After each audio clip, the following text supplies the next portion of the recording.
Minkejja li konna tal-ewwel lajna d-daqqa tal-pandemija u minn tal-aħħar li se nirkupraw ftit li xejn kellna għajnuna. Din kienet il-weġa espressa mill-uffiċjali tal-Fatta għaqda li tirrappreżenta l-organizzazzjonijiet li jattiraw li turisti lejn Malta fl-aqma delegazzjoni tal-Partit Nazzjonalista immexxija mill-kap tal-Partit Bernard Grech.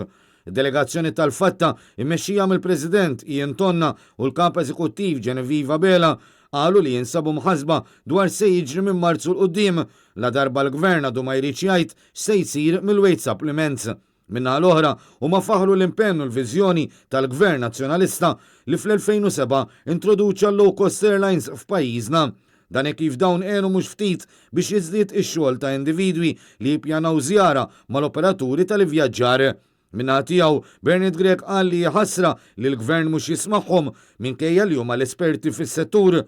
Dan għal kontrarju tal-politika li qed iwettaq il-Partit Nazzjonalista mmexxi minnu li blaqat bħal dawn qed jisma' lil-laqdiet rispettivi biex ikun il-vuċi tagħhom. Il-kap tal-Partit Nazzjonalista qal li jiddispjaċih jisma' li dan is-settur jinsab vakum kawża tal-arroganza tal-Gvern. Dan kif l-inċertezzi li qed joħloq il-Gvern jistonaw sew mal-ħtieġa ta' pjanar fit-tul li settur bħal dan ikollu jagħmel biex jirnexxi.